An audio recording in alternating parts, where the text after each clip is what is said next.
untuk berkongsi tentang kisah Zulkarnain. InsyaAllah, falyatafaddal mashkura. Terima kasih Ustaz Adam. Assalamualaikum warahmatullahi wabarakatuh. Kepada ayah ibu, tuan-puan, seluruh para penonton setia di Jabatan Hal Ehwal Agama Islam Negeri Sembilan, seluruh jawatankuasa di belakang tabir, dan tuan-tuan, puan-puan yang menonton daripada dalam Negeri Sembilan ataupun di luar daripada Negeri Sembilan yang menonton dari seluruh dunia. Assalamualaikum warahmatullahi wabarakatuh sekali lagi kepada semua. Alhamdulillah, hari ini adalah hari Jumaat. Hari kita berusaha untuk mencari cahaya bagi memandu kehidupan kita. Tanpa cahaya, seseorang mungkin akan mengalami kemalangan dalam proses pemanduan. Maka dengan bantuan cahaya, kita akan mudah-mudahan sampai ke destinasi yang sepatutnya kita sampai. Dan bukan destinasi yang disebut-sebut, dicadang-cadang oleh pelbagai pihak, pelbagai orang yang belum tentu itu adalah destinasi yang sebenar. Nabi SAW bersabda, barang siapa yang membaca suratul Kahf pada hari Jumaat, Allah akan membekalkan kepadanya cahaya pada hari Jumaat beliau baca hinggalah kepada Jumaat yang keseterusnya. Sudi-sudikan berkongsi anda menonton live ini daripada mana, Razlina Hazli dan semua yang menonton. Sudi-sudi tinggalkan nama anda dan anda menonton daripada mana supaya saya bersemangat untuk teruskan sesi ini. Dan yang paling penting, tolong tekan butang share supaya lebih ramai yang mungkin terbuka fikiran mereka dengan kehebatan, keajaiban kisah Zulkarnain menurut Al-Quran. Bukan kajian mana-mana sejarawan, tetapi menurut pembentangan ataupun naratif daripada Allah Subhanahu Wa Taala sendiri. Stay dengan saya sampai ke hujung rancangan ini. Dalam tempoh kurang lebih 50 minit daripada sekarang, saya akan berkongsi kepada anda kenapa saya melihat kisah Zulkarnain memberikan saya 8 faedah. Saya sebagai seorang pendakwah, Allah beri amanah. Saya sebagai seorang ayah yang ada anak-anak, saya juga sebagai seorang pelajar, saya merasakan kisah Zulkarnain ini bila saya baca tadi, ia seolah-olah baru diturunkan oleh Allah dengan penuh kasihan belas kepada saya. Allah nak beri saya cahaya syairi, awak patut buat begini. Setiap ayat-ayat surah Al-Kahfi, mulai ayat 83 hingga ayat 98, bila saya baca sekali lagi tadi, selepas saya membaca 10 ayat pertama yang menjadi sunnah pada hari ini dan surah Al-Kahfi itu sendiri, saya merasakan satu persatu Allah beri cahaya, memberi tahu saya syairi, awak patut beri keutamaan kepada tindakan Zulkarnain begini. Zulkarnain buat begini, awak dah buat belum syairi? Zulkarnain menyusun atau kehidupannya di dunia dengan melakukan ibadat yang begini. Stay dengan saya akan share 8, kalau sempat 8. Dan adakah saya syairi dan sebenarnya kita semua sudah 8/8 ataupun sedang menuju ke arah 8/8, ada progres ataupun tidak. Jadi Muhammad Mihad, Ummu Mustafa daripada Sibu Sarawak, Dr. Puan Anis Harsila dan semua yang hadir. Baik. Pertama sekali, kita mesti tahu apabila Allah bercerita, Subhanahu Wa Taala memberikan tujuan. Allah bila memaparkan sesuatu cerita, Allah meletakkan tujuan. Tujuan itu bukan boleh kita reka-reka, bahkan tujuan itu bukan berdasarkan ulama kaji daripada Quran maka mereka membuat kesimpulan, tetapi Allah Ta'ala sendiri declare, Allah sendiri umumkan setiap kisah di dalam Al-Quran, kisah orang-orang terdahulu. Laqad kana fi qasasihim ibratun li ulil albab. Ia adalah ayat tentang ibrah dalam surah Yusuf. Maknanya ada cerita Yusuf, Nabi Yusuf AS dan saudara-saudaranya. Tetapi tidaklah ayat itu membataskan makna cerita hanya kepada cerita Yusuf. Sesungguhnya cerita yang dimaksudkan ayat berkenaan adalah semua cerita kalau sudah namanya kisah atau fakta daripada masa lampau, sama ada 100 tahun sebelum ini, 500 tahun sebelum ini, 2000 tahun sebelum Isa, sebelum Masihi dilahirkan, maka apa pun kisah kalau sudah berlaku di masa lampau, maka bila ia mendapat tempat di dalam Al-Quran, kita mesti ingat tujuannya adalah untuk Allah memberikan ibrah. Sebut ramai-ramai, ibrah, yang berasal daripada kalimah abara. Abara artinya melintas, artinya merentas. Jadi apa kaitan kalimah ibrah dengan merentas, melintas? Artinya, anda apabila membaca kisah-kisah Al-Quran, anda akan merentas halangan, anda akan melintas masalah, anda akan mampu overcome your difficulties, anda akan beroleh syifa, anda akan beroleh panduan untuk mengatasi beban-beban jiwa, derita-derita batin dan segala kekusutan dalam fikiran anda akan boleh merentas. Subhanallah. Ini antara sebab kalimat ibrah digunakan sebagai objektif daripada kisah-kisah Al-Quran, termasuk kisah Zulkarnain. Oleh itu,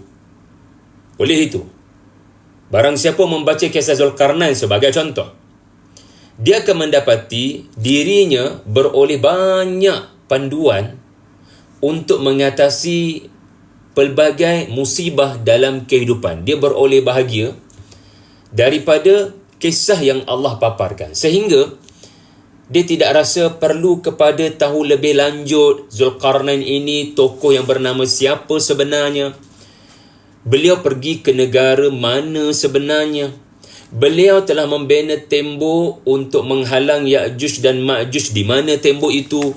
Orang yang telah benar-benar membaca Al-Quran dan beroleh ibrah, dia tidak lagi cenderung untuk bertanya soalan yang menyebabkan seseorang itu pergi kepada sejarah, suatu disiplin ilmu untuk mengetahui perincian siapa tokoh ini, di mana ia terjadi dan juga bila ia berlaku.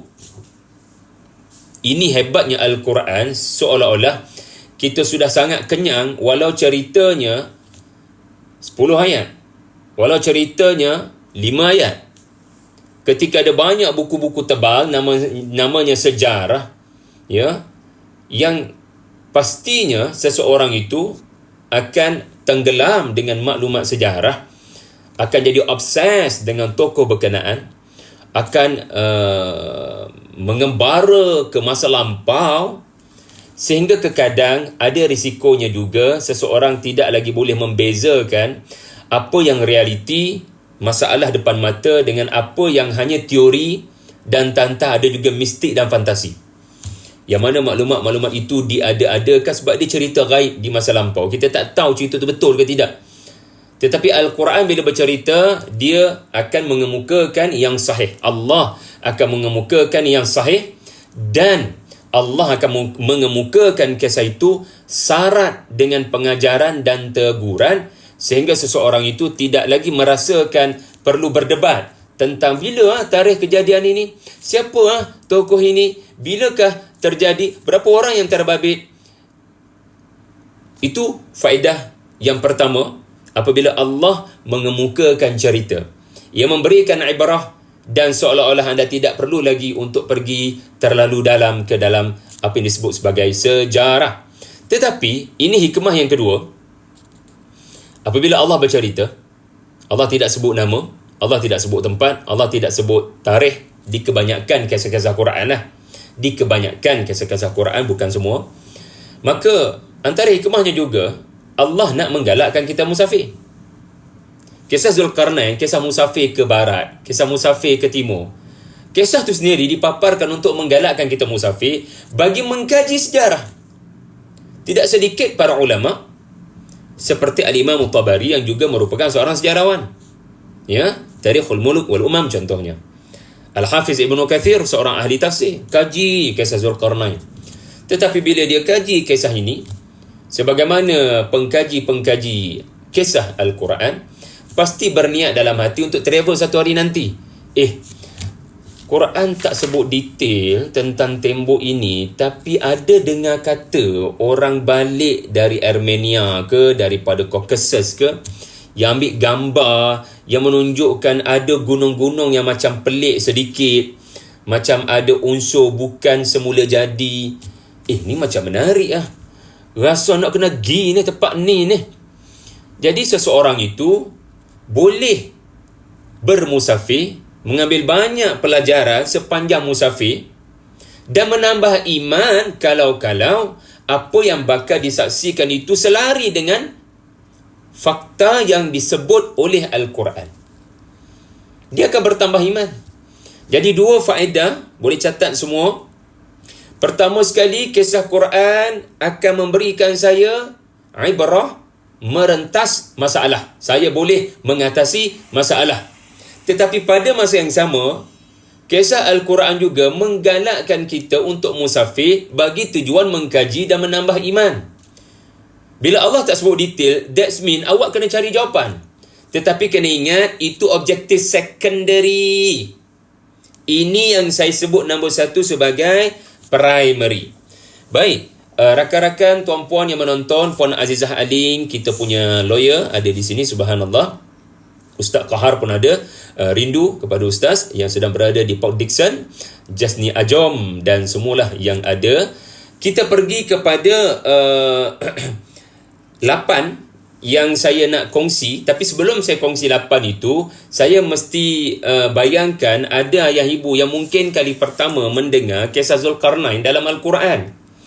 Tak pernah dengar Ustaz acu teragoyak. Macam mana starting kisah ini, tengah-tengah apa berlaku, ending dia. Okey, saya akan terangkan dengan ringkas sahaja tanpa perlu pergi terlalu detail, kerana sesi kita ini bukan sesi tafsir, tetapi sesi nak beroleh ibrah daripada kisah. Jadi kalau anda perhatikan ayat 83 hingga ayat 98, saya ulang, ayat 83 hingga 98, muka surat Al-Quran 302 hingga 304, surah nombor 18, surah Al-Kahf, juzuk berapa? Juzuk 16. Maka kisah ini bermula dengan Allah menyebut Zulkarnain adalah isu yang diketahui oleh orang Quraisy dan Yahudi di Yathrib. Itu nombor 1.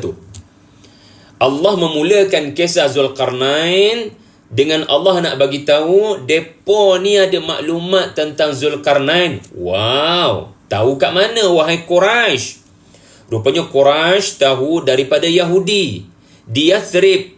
Dan soalan, macam mana Yahudi boleh tahu kisah Zulkarnain?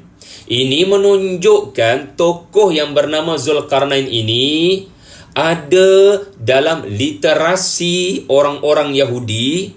Orang-orang sebelum mereka ada membuat catatan tentang legasi tokoh ini kepada orang Yahudi. Tokoh ini Al-Quran menamakannya Zulkarnain. Namun tidaklah namanya Zulkarnain, kerana Zulkarnain adalah gelaran dalam maksudnya menyatukan 2 tanduk ataupun pemilik 2 tanduk. Keterangan di dalam Al-Quran sendiri menunjukkan perjalanan pertama ke barat, perjalanan kedua ke timur. Itulah makna Zulkarnain, pemilik 2 tanduk. Jadi, macam mana Yahudi boleh ada pengetahuan tentang tokoh ini kalau tokoh ini tidak pernah memberikan jasa dan legasi kepada nenek moyang Yahudi di Baitul Maqdis suatu ketika dahulu. Jadi tuan-tuan kajilah siapa tokoh-tokoh di masa lampau yang ada sahamnya kepada Yahudi, kepada Bani Israel. Ini Yahudi tak muncul pun lagi. Okey, kepada Bani Israel di masa lampau, dan tokoh itu bukan seorang tokoh Bani Israel. Dikatakan wallahu alam, beliau adalah Cyrus the Great, sebuah empire gergasi 500-600 sebelum Masihi. Tuan-tuan boleh Google, tuan-tuan boleh cari. Saya tidak mahu pergi kepada objektif yang kedua. Kita nak fokus kepada objektif yang pertama. Jadi itu yang pertama. Yang kedua, Allah menceritakan Zulkarnain ini dikurniakan Allah kekuasaan yang hebat. Itu nombor 2. Kekuasaannya sangat hebat, dan apa jua yang beliau mahu melebarkan kuasa, Allah mempermudahkan bagi beliau. Allah bangga dengan tokoh ini kerana keimanannya dan kesungguhan kerja perjuangannya. Kemudian Allah menceritakan Zulkarnain ini pergi bermusafir dengan bala tentera beliau ke 3 lokasi. Beliau ini adalah tokoh yang mungkin hidupnya 20 tahun, 30 tahun pemerintahan. Mesti pergi kepada banyak tempat. Tetapi Allah barangkali, wallahu alam, merumuskan semua tempat-tempat itu dalam 3 lokasi berikut. Atau Allah hanya pilih daripada 10, 20 lokasi. This is the best, the 3. Yang 3 paling penting Allah nak ambil jadikan kisah di dalam Al-Quran kerana manfaat yang sangat besar. Okey. Jadi Puan Azizah Raja mencatat, saya sangat hargai. Puan Syafini Ummu Adam pun ada. Azizah Sa'ari, subhanallah, Ustaz Adam. Azizah Sa'ari, Puan Azizah Sa'ari adalah seorang OKU peka. Sedang menonton ayat-ayat saya tanpa respon jurubahasa isyarat. Ya Allah, kita kena buat sesuatu, Ustaz Adam. Ada rakan-rakan kita yang OKU peka yang sepatutnya saya boleh menggunakan bahasa isyarat, kerana kisah Zulkarnain juga ada kisah yang dikaitkan sebahagian ulama dengan Zulkarnain menggunakan bahasa isyarat ataupun memahami bahasa isyarat. Maafkan saya Puan Azizah Sa'ari kerana tidak mampu untuk berbahasa dengan bahasa OKU. Ya Allah, berikan aku kekuatan untuk dapat ilmu tentang komunikasi dengan OKU, orang kelebihan upaya. Ruzaini Marzuki, nanti kita sembang tentang Georgia. Baik, saya tak nak masa berlanjutan. Hentian yang pertama pergi ke barat. Beliau menegakkan keadilan, mendidik rakyat percaya hari pembalasan, jangan buat zalim pada orang. Hentian yang kedua, tidak diceritakan apa yang Zulkarnain buat, melainkan Allah menunjukkan Zulkarnain melakukan apa yang dia buat di hentian pertama. Cumanya tempat yang kedua ini adalah tempat yang bukan hanya matahari terbit, tetapi ia adalah matahari yang bersinar, cahayanya terang benderang dan penduduk tidak ada sebarang perlindungan. Hentian yang ketiga dan terakhir, panjang lebar ceritanya, Zulkarnain pergi ke kawasan pergunungan. So ingat betul-betul, hentian pertama matahari terbenam bahagian barat, matahari terbit bahagian timur, dan tiba-tiba Zulkarnain maju ke utara katanya untuk mengenal pasti lokasi pergunungan yang penduduk di situ memerlukan pertolongan. Kerana ada bangsa pengganas, 2 bangsa mahu melakukan serangan dan telah pun melakukan serangan di pelbagai tempat, serangan yang tiada peri kemanusiaan yang hari ini kita namakan genosid. Maka bangsa Ya'juj dan Ma'juj, Zulkarnain pergi ke kawasan itu untuk membina pertahanan ataupun mendidik rakyat di situ, membangunkan tembok untuk kuarantinkan pergerakan Ya'juj dan Ma'juj. Demikianlah naratif daripada Al-Quran. Hamidah Hasan, Azmi Muhammad. Baik, pelajaran nombor 1 kita nak belajar. Bismillah. Kita kena jadi orang yang menyatukan timur dan barat. Ini pelajaran nombor 1.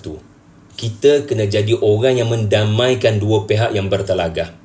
Kita tahu kadang kita ni agak jurus ataupun cenderung kepada satu pihak. Kawan kita ataupun ada orang dalam family kita, dia cenderung kepada satu pihak lain. Ini boleh berlaku dalam politik, ini boleh berlaku dalam madhab, ini boleh berlaku dalam kenegerian, ini boleh berlaku dalam saya latar belakang sekolah agama, dia latar belakang sekolah di luar negara. Kita boleh berpecah, kita boleh bersengketa, kita boleh bergaduh. Tetapi memasukkan jiwa Zulkarnain adalah memasukkan jiwa pemilik 2 tanduk. Tanya soalan, Kenapa Zulkarnain lepas pergi ke barat dan famous kat sana, popular di sana, dia patut duduk kat situ je memerintah, tapi dia pergi ke timur yang kelihatannya timur ni, tempat matahari terbit ni, punyai sesuatu yang tidak ada di barat. Kenapa Zulkarnain pergi ke sana? Dan Al-Quran menamakan pemilik dua tanduk, menyatukan barat dan timur. Sebab Zulkarnain adalah tokoh yang kita nak belajar. Penting untuk orang barat belajar dari orang timur dengan penyatuan ini. Penting orang timur menghargai apa yang ada di barat dengan penyatuan ini. Allah tak sebut Zulkarnain itu Cyrus ke Alexander ke, tetapi hanya pada gelaran Zulkarnain sudah dapat mesej hidup ni kena menyatukan kaum muslimin. Sampai bila nak berpecah? Semua orang adalah bersaudara dan hari ni hari Jumaat. Hari kita berkumpul di rumah Allah dengan semua orang, kita kena ingat adik-beradik kita. Mereka berada dalam kumpulan mana pun, biarlah mereka berada dengan pilihan masing-masing, dengan ilmu masing-masing. Asalkan tidak berada dalam kumpulan ajaran sesat, kita kena berusaha menarik mereka keluar daripada kumpulan ajaran sesat berkenaan. Adapun kumpulan-kumpulan kecil-kecil yang sama-sama nak menyumbang kepada Islam, tak payah bergaduhlah. Bawa jiwa besar Zulkarnain yang tidak suka kepada barat maju dengan cara barat, timur maju dengan cara timur, tak payah nak ambil berat antara satu sama lain. Jangan begitu. Ambillah pengajaran daripada kelemahan umat pada waktu ini. Maaf saya sebut, apabila bumi Palestin diratah oleh rejim Zionis, apabila bumi Lebanon menjadi mangsa yang seterusnya, dan ini akan terus merebak atas kejahatan rejim ini, maka kita kena tanya apa yang dilakukan oleh umat ini. Apa sedang dilakukan oleh bangsa Arab yang sebangsa dengan orang Palestin? Apa sudah jadi dengan negeri-negeri umat Islam? Kenapa kita tidak boleh bersatu dan berpadu, yang mana bila kita bersatu dari sudut ekonomi, boykot, militeri, maka mereka tak akan boleh bertahan lama. Sedangkan pada waktu ini mereka sedang menghampiri setahun 7 Oktober keganasan yang mereka buat. Seolah-olah tiada kuasa yang menghentikan tindakan jahat mereka. ICJ tak boleh buat apa, persidangan PBB tak boleh buat apa, jauh sekali OIC. Jadi apa yang kita nak daripada ada banyak negara umat Islam, daripada ramai umat Islam, tapi kita tak boleh nak singkirkan kejahatan sekumpulan manusia pengganas yang sedang berada di bumi Palestin. Jadi tuan-tuan, kita kena termenung seketika. Itu nombor satu. Okey, catat. Yang kedua, saya minta maaf sebab 8 ni agak banyak, masa makin singkat, tapi saya tak nak terlepas mana-mana. Anda boleh dapatkan karya saya untuk ulang kaji balik apa yang akan saya sebut ini, iaitulah saya ada kisah Zulkarnain, di bawah tuduhan kisah Zulkarnain. Saya juga menulis apabila Khadir bertemu Zulkarnain, untuk ulang kaji apa yang saya akan sampaikan. Yang kedua, Puan Azizah Cik Muhammad Azmi, bagus Cik Azmi kita, Ruzaini Marzuki, sekarang ni ustaz macam-macam berlaku di media sosial, ada pihak yang menjatuhkan alim ulama, caci maki tanpa batas, sedih sebagai orang yang belajar agama. Bagus Ruzaini Marzuki. Yang kedua kita nak belajar pada hari ini adalah dakwah bukan hanya bercakap. Zulkarnain mengajar saya, dakwah juga adalah bantu seseorang yang ketakutan untuk beroleh keamanan. Awak ada masalah dengan parent ke? Okey, kita bincang macam mana. Awak ada masalah dengan 2-3 orang kat tempat kerja awak ke? Dek, adik ada masalah dekat sekolah ke? 2-3 orang kaki buli ke? Apabila anda memberikan keamanan kepada seseorang dan lidah anda tak bercakap pun la ilaha illallah, masuklah Islam, sebenarnya anda berdakwah. Kerana ini dilakukan oleh Zulkarnain di hentian pertama. Betul atau tidak? Dakwah juga adalah membantu orang susah, menghulurkan bantuan, jiwanya kebajikan. Orang tu tak ada rumah, kita tolong bantu dia untuk beroleh kemampuan bagi menyewa contohnya. Orang tu ada pelbagai musibah, ya, menjual kerepek di stesen minyak, ya, kita sembang, kita tanya dan kita cuba maklumkan situasinya kepada pihak yang berwajib sebagai contoh. Jadi kita ni kena jadi perantara antara orang mengalami kesusahan dengan pihak yang berwajib memberikan perhatian. Sebab hentian yang kedua Zulkarnain mengajar apa? Setengah para ulama menyatakan hentian yang kedua itu adalah orang-orang yang sangat primitif. Orang-orang yang tak tahu nak melindungi diri mereka daripada cahaya terik matahari. Mereka sangat jauh ketinggalan daripada teknologi. Wallahualam, itu kata-kata ataupun pandangan para ulama. Tapi kalau benarlah apa yang ulama kata, maknanya Zulkarnain pergi ke situ, pastinya kita boleh fikir sendiri apa yang beliau lakukan adalah bukan bawa senjata, tetapi bawa fasiliti, kemudahan, bawa hospital, bawa kedai runcit dalam bahasa kita. Jadi ini juga sebahagian daripada dakwah kebajikan. Dan Zulkarnain mengajar saya, kalau nak berdakwah guna mikrofon. Kalau anda dikurniakan Allah kefasihan lidah, maka anda bila berdakwah, dakwah bukan hanya menyampaikan. Dakwah juga adalah menyampaikan sampai faham dan berkesan. Tepat sekali Puan Azian Syafadul Khan. Dakwah itu mesti menyebabkan, ya, seseorang itu bukan sekadar faham, tetapi boleh bertindak. Kita kena empatik. Kita kena faham situasi mad'u, duduk kat tempat mad'u, dan apa yang keluar daripada mulut kita boleh memberikan mereka kekuatan. Khutbah Jumaat hanya 15 minit, 20 minit. Ia adalah waktu yang terbaik untuk melakukan apa? Untuk melakukan apa, Ummu Adam? Untuk melakukan ayat 88. وَسَنَقُولُ لَهُ مِنْ أَمْرِنَا يُسْرًا. Kami, government Zulkarnain, kepada mereka yang beriman dan beramal saleh, mereka yang hadir ke rumah Allah, kami akan mendidik mereka tentang agama dengan bahasa yang mudah. Ini salah satu tafsiran kepada min amrina yusra. Kami akan santuni, bukan hanya cakap dengan nada hukum hakam, ini halal, ini haram, just do it, tetapi kita santuni seolah-olah mereka adalah anak-anak kita. Jadi ini yang kedua, rakan-rakan semua, Puan Izzah mencatat dengan teliti. Terima kasih Puan. Yang ketiga, jangan mudah bangga dengan pencapaian. Ya, kita kena beri hadiah pada diri kita bila kita berjaya melakukan sesuatu yang tak pernah kita berjaya buat sebelum ini. Kena bagi hadiah. Hadiahkan buku ke, hadiahkan makanan best-best ke, tak apa, it's okay untuk self reward. Karena tahniah, organisasi ini telah mencapai KPI yang tak pernah dicapai 10 tahun lepas. So kita jamuankan staff-staff kita.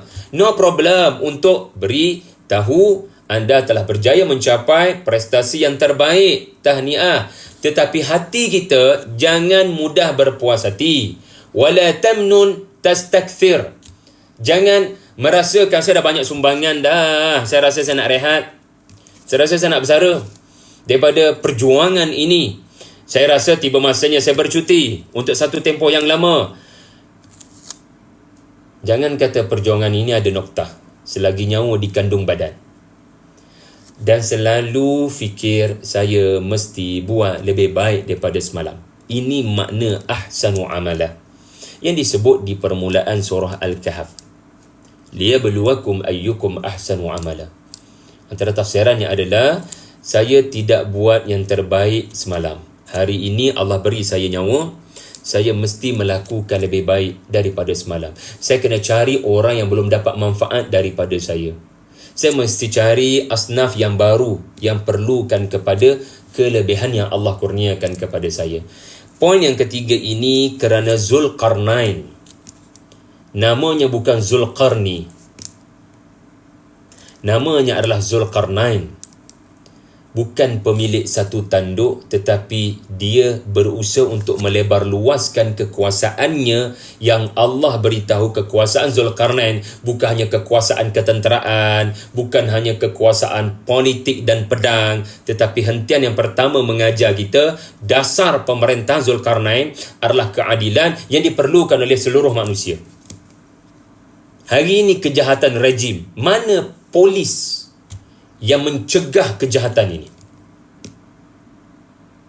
Alhamdulillah, adalah negara Iran cuba bertindak. Tetapi kita Ahlus Sunnah wal Jamaah ini, di mana kuasa orang Islam ini, kita kena fikir dengan serius. Sejauh mana keadilan ke atas manusia yang tidak mahu berperang. Abad 21, langit terbuka, zaman teknologi berkembang, pelik bin ajaib, masih ada spesies manusia bersifat binatang yang tidak suka ada negara berdaulat dan bunuh adalah hiburan bagi mereka. Na'udzubillah. Jadi tuan-tuan, puan-puan sekalian, kita kena ada karakter yang ketiga Zulkarnain, di mana Zulkarnain tidak berpada pergi ke barat. Dia tidak cepat berpuas hati dengan prestasinya di barat. Bahkan di barat dia sudah famous, orang panggilnya Qulna. Di hentian ketiga nanti orang memanggilnya Qalu ya Zulkarnain. Dia dah famous. Dia dah selebriti. Dia seorang artis. Dia sudah terkenal di sana sini. Tapi dia tidak pernah tenggelam dengan puji-pujian. Bagi dia, orang ramai follow, view besar contohnya, itu bukan menunjukkan saya dah boleh rasa bangga dengan pencapaian saya. No. Saya masih lagi banyak benda tak buat kepada agama. So I must do something tomorrow. Jadi ahsanu amala, Zulkarnain anda boleh lihat. Kalau saya boleh tanya, ayat mana lagi panjang? Ayat hentian pertama ke ayat hentian ketiga? Hentian pertama, tuan-tuan akan mendapati cerita hentian ketiga, hentian pertama, ceritanya hanya 3 ayat sahaja, 86 hingga 88, dan hanya 1, 2, 3, 4, 5, lebih kurang 5 baris. Lihat hentian ketiga. Ini hentian pertama. Lihat hentian ketiga. Hentian kedua tu saya sembang sekejap lagi. Kenapa jadi macam tu dia punya susunan. Hentian ketiga, anda boleh lihat daripada ayat 92, 3, 4, 5, 6, 7, 8. 7 ayat. Hentian pertama, 3, 4 ayat. Hentian kedua, 7, 8 ayat. Nampak tak progresif? Nampak tak makin baik? Zulkarnain mencipta manfaat yang lebih baik daripada sebelumnya. Dan kalau dia mudah berpuas hati dengan pencapaian di barat, kita menjangkakan pastinya ayat seterusnya lebih pendek, pencapaiannya lebih sedikit kerana sudah senang lenang hidup dalam istana. Tetapi ingat, musuh utama kepada cemerlang adalah baik. Dalam markah para pelajar kan cemerlang, and then baik ataupun jahit jedan. So musuh kepada cemerlang adalah rasa dah cukup kot dapat jahit jedan. Itu musuh dia. So jangan kita sekali-kali mempunyai sikap saya dah banyak jasa dah, so orang lain kot boleh buat, saya nak rehat. Jangan begitu. Yang ketiga, kasih Puan Azizah, Cik Azmi kita. Yang keempat, kita nak belajari daripada kisah Zulkarnain ini adalah kental jiwa, resilience, kental jiwa. Jangan mudah takut dengan propaganda musuh. Ini sangat sesuai dengan situasi waktu ini. Lebanon semakin teruk dipukul oleh musuh Allah ini, rejim. Dan kita mungkin termakan propaganda rejim ini, iaitulah tak ada siapa boleh halang kami. Kami sangat berkuasa. Kami boleh buat apa saja. Tiada kuasa dan negara boleh halang kami. Hatta persidangan majlis PBB pun tidak boleh menghalang tindakan kami. Kamu semua patut takut kepada kami. Kamilah Fir'aun. Jadilah Zulkarnain yang punya jiwa yang kental. We can beat them. Kita boleh kalahkan dia orang. Kita boleh sekat dia orang. Perhatikan kisah Zulkarnain di hentian yang ketiga. Penduduk kat situ sangat takut kepada Ya'juj dan Ma'juj, bangsa pengganas yang akan juga menjadi antara 10 tanda besar kiamat. Inna Ya'juj wa Ma'juj mufsiduna fil ard. Zulkarnain terima kasihlah sampai ke kawasan pegunungan. Awak sampai ke tempat yang memang kami sendiri tak tahu nak bergantung pada siapa. Tolong kami Zulkarnain. Kami akan diserang. We will be their next station selepas Ya'juj Ma'juj melakukan banyak genocide. Habis dah kawan-kawan kami dekat negara jiran telefon kami bagi tahu mereka tak ada tempat nak melarikan diri. Tuan-tuan kena ingat, hari ini Palestin, Lebanon, kita berlindung daripada Allah, daripada kedaulatan negara ini terancam. Namun demikian, kita kena bersedia kalau suatu hari nanti keganasan yang sedang berlaku di Timur Tengah mula merebak dari satu negara ke satu negara, wallahu alam, kita kena sentiasa bersedia. Sebab tu dalam Al-Quran ada surah-surah jihad. Kerana apa tujuan surah-surah itu kalau bukan nak membina persiapan? Apa tujuan surah itu kalau bukan nak membina jiwa yang kental kalau ada pencerobohan? Isnin ni di Tadabbur Center saya akan buat kuliah pukul 10 pagi, jemput hadir pada yang free. Saya akan bawa surah Muhammad selepas setahun 7 Oktober pembantaian di Gaza. Kita sangat perlukan surah membina jiwa yang kental. Jangan takut pada musuh. Jangan termakan propaganda mereka. Diorang akan buat kerja diorang. Kita buatlah kerja kita. Ya'juj akan bekerjasama dengan Ma'juj. Negara Islam Barat bila nak bekerjasama dengan negara Islam Timur? Allah mention pemilik dua tanduk Barat dan Timur. Allah mention musuh Zulkarnain, Ya'juj bergabung dengan Ma'juj. Musuh berkolaborasi, musuh bekerjasama. Ya'muruna bil munkar wa yanhauna 'anil ma'ruf ba'dhum ba'dha al-munafiqun al-munafiqat al-musyrikun al-musyrikat. Tapi kita ni kenapa tidak berpadu? Kenapa tidak bersatu? Jadi bacalah ayat-ayat Allah yang akan membina jiwa kental untuk berkata tiada yang mustahil di sisi Allah. Kam min fi'atin qalilatin ghalabat fi'atan kathiratan biiznillah. Innallaha ma'as sabirin. Betapa banyak orang-orang yang kecil telah menumpaskan orang-orang yang besar. Allah bersama orang-orang yang sabar. Ayat membina jiwa kental. Bila penduduk di hentian ketiga kata, habislah kami, awak tolonglah buat sesuatu Zulkarnain. First word Zulkarnain adalah apa dia tuan-tuan? Ma makkanni fihi rabbi khair. InsyaAllah Allah kurniakan saya beberapa perkara untuk saya bantu awak. Dan mari kita sekat gerakan mereka.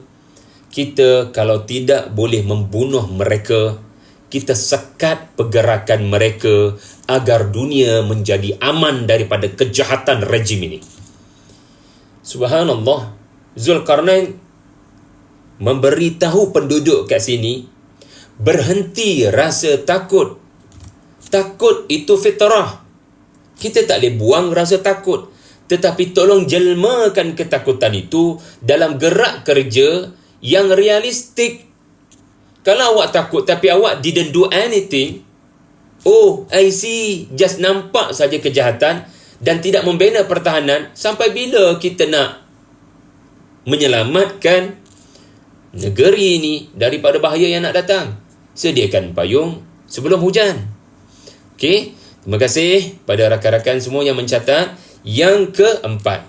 Yang kelima, kawan-kawan semua, sains dan teknologi. Zulkarnain adalah tokoh yang menyebabkan saya tak menyesal lah ambil SPM sains dulu di kisah dululah. Ambil biologi, ambil fizik, ambil kimia walaupun tak skor mana. And then ambil STPM, ambil syariah, bahasa Arab, usuluddin agama. Tapi saya adalah sedikit pengalaman duduk dalam dunia sains dan permukaan sahajalah ilmu saya berbanding kawan-kawan yang merupakan seorang saintis pada hari ini. Tapi apa yang penting tuan-tuan, anda boleh lihat Zulkarnain adalah tokoh yang bukan sekadar mendidik masyarakat di barat percaya pada hari pembalasan, mind your step, hati-hati dengan apa yang awak buat, ada mata yang melihat dan mencatat. Zulkarnain juga bukannya tokoh yang berkebajikan, ya, tak boleh nampak orang susah, orang minta pertolongan, dia akan cuba mengatasi kalau orang tu ada masalah dan dia tak faham. Dia tak mampu cakap dengan bahasa Zulkarnain. Zulkarnain tak jadikan itu halangan, dia akan cuba faham. Yang ketiga, Zulkarnain sangat mementingkan R&D. Musuh kita boleh jadikan dalam telefon ada bom. Nak katanya mereka punya kepintaran, ketinggian ilmu, kepakaran. So kita nak berlawan dengan orang yang guna pedang, kita kena guna pedang. Orang yang guna senjata moden dengan senjata moden. Orang yang guna drone, kita kena guna drone. Ya, doa adalah asas. Malaikat adalah bantuan Allah. Tetapi effort menggoncangkan pokok tamar tu kena datang daripada Maryam. And the rest, Allah akan uruskan. Jadi tuan-tuan, Zulkarnain very scientific.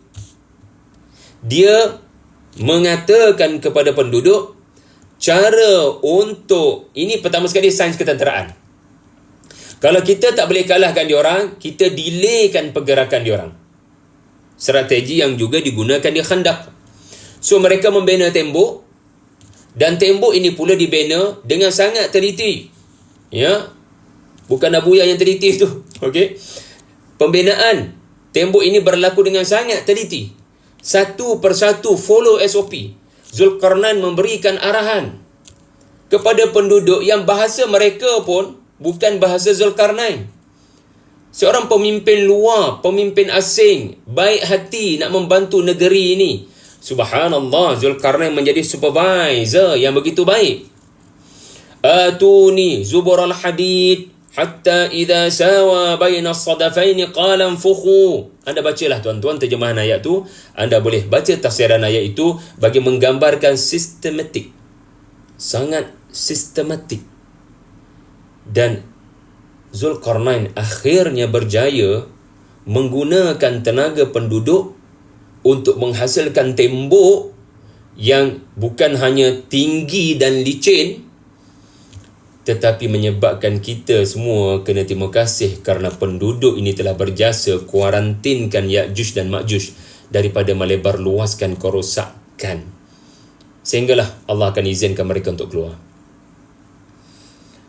Saya bila selalu ceramah Al-Fatih dulu-dulu lah ya, saya kagum dengan sains dan teknologi Sultan Muhammad Al-Fatih.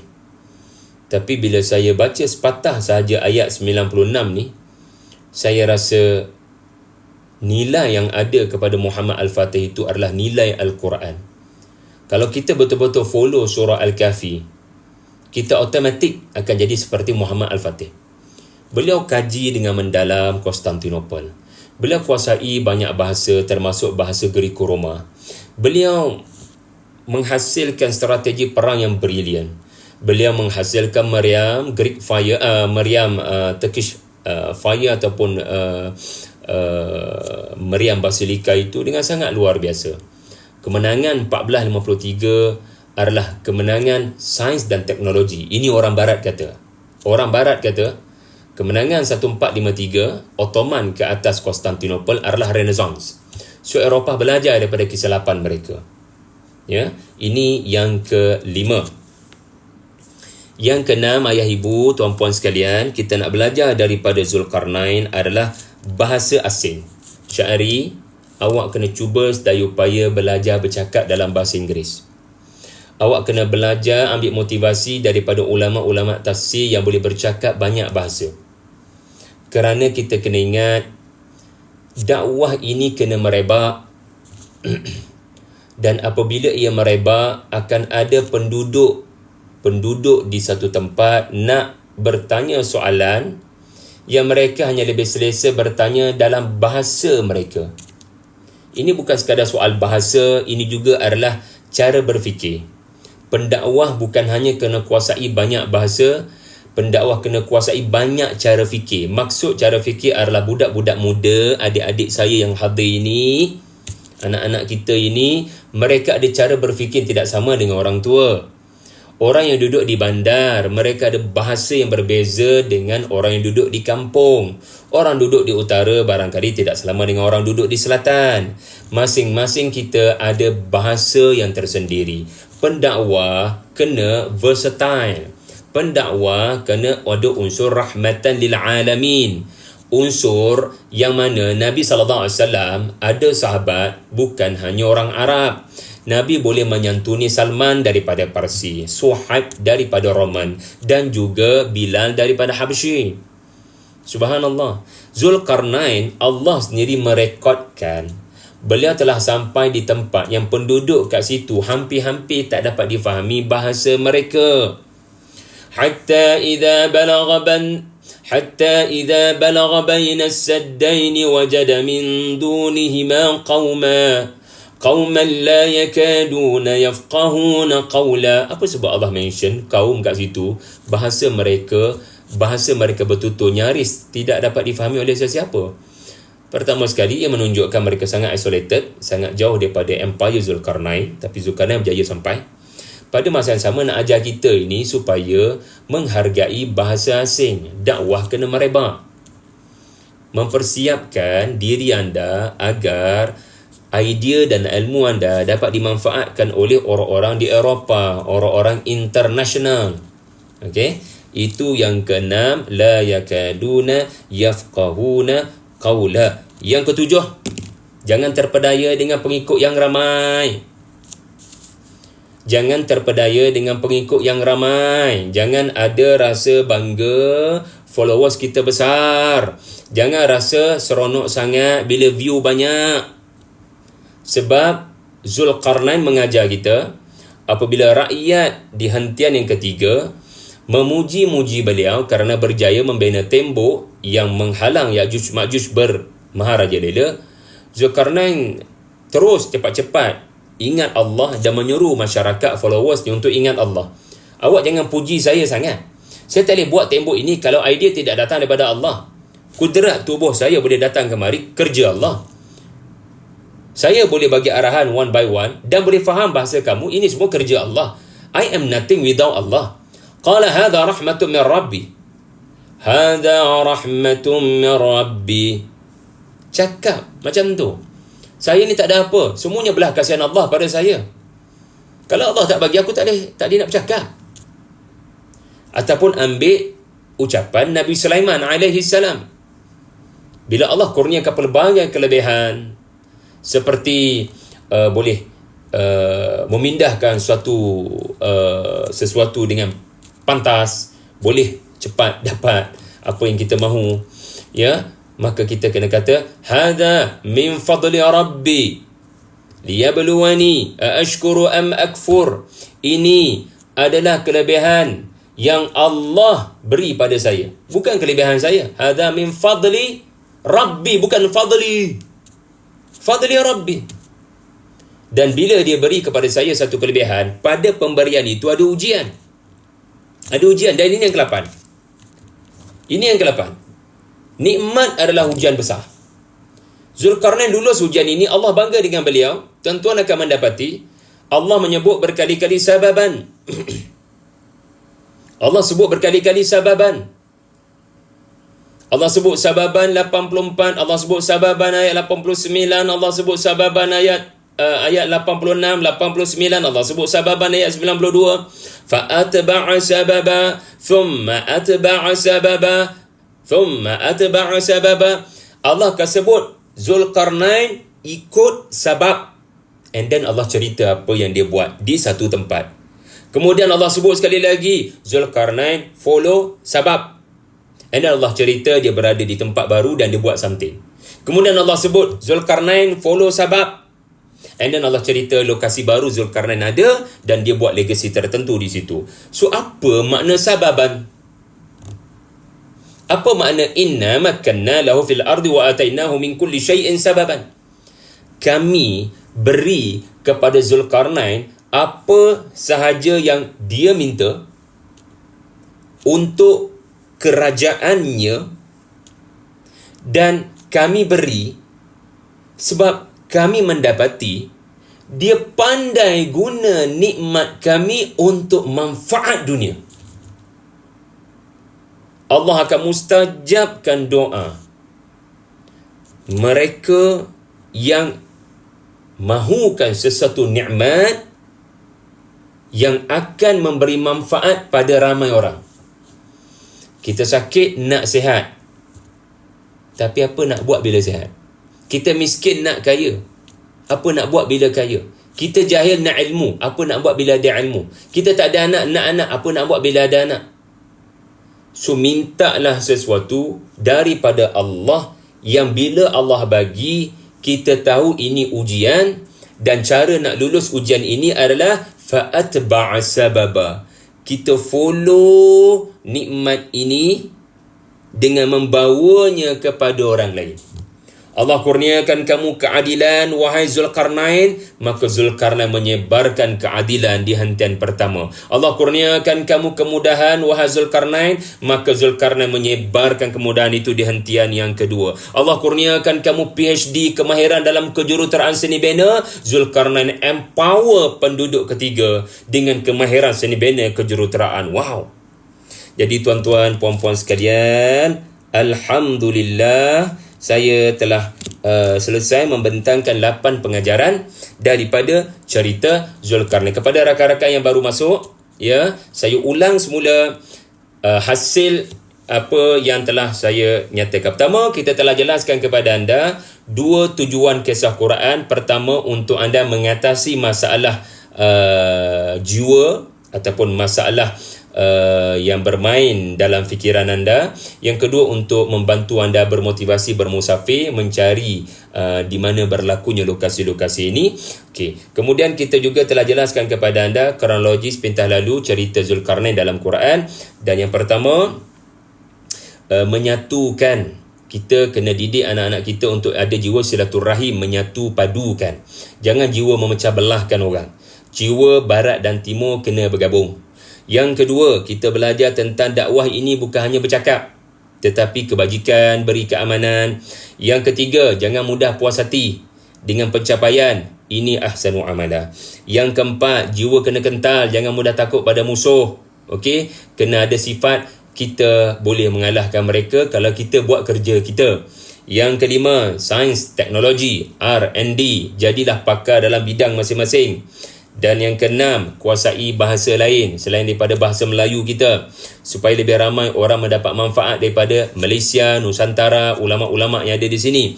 Yang ketujuh, puji Allah bila followers puji, ingat Allah bila ramai followers. Dan yang ke-8, nikmat Allah adalah ujian, sebarkan nikmat itu. Bila kamu sebarkan nikmat, Allah akan tambah nikmat. La in syakartum la azidannakum.